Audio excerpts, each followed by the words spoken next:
प्रियंका गांधी സംസാരിക്കുന്നു.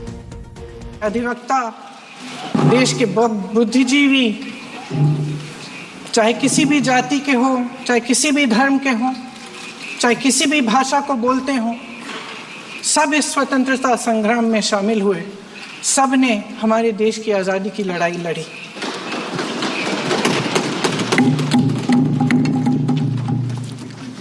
और उसी आज़ादी की एक आवाज़ उभरी जो हमारी देश की आवाज़ थी।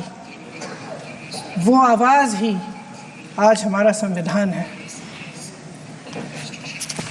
साहस की आवाज़ थी, हमारी आज़ादी की आवाज़ थी, और उसी की गूंज ने हमारे संविधान को लिखा और बनाया। ये सिर्फ एक दस्तावेज नहीं है।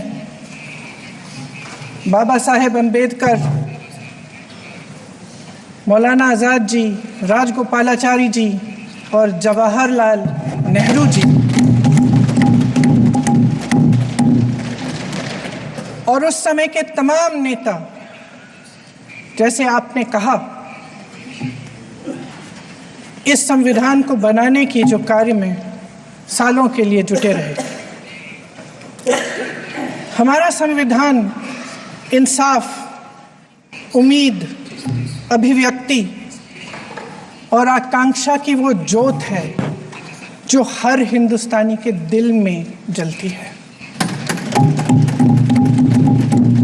अध्यक्ष महोदय, इस ज्योत ने हर एक भारतीय को ये पहचानने की शक्ति दी कि उसे न्याय मिलने का अधिकार है, कि उसमें अपने अधिकारों के लिए आवाज उठाने की क्षमता है, कि जब वो आवाज उठाएगा तो सत्ता को उसके सामने झुकना पड़ेगा। इस संविधान ने हर एक देशवासी को ये अधिकार दिया कि वो सरकार बना भी सकता है और सरकार बदल भी सकता है।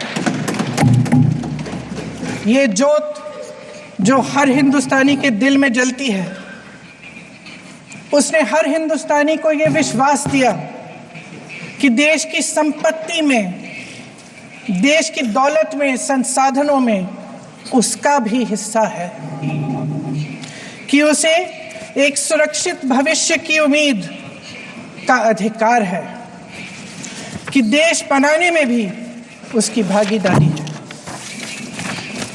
उम्मीद और आशा की ये ज्योत मैंने देश के कोने कोने में खुद देखी है। उन्नाव में मैं एक रेप पीड़िता के घर गई, उसे जलाकर मार डाला था। वो शायद 20-21 साल की होगी।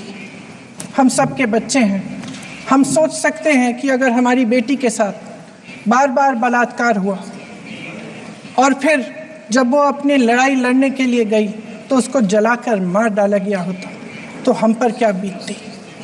मैं उस बच्ची के पिता से मिली।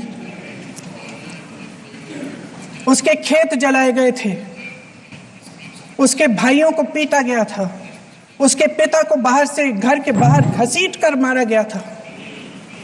उस पिता ने मुझे बताया कि बेटी, मुझे न्याय चाहिए। मेरी बेटी अपने एफआईआर को दर्ज करने के लिए जब जिले में गई तो उसको मना किया गया।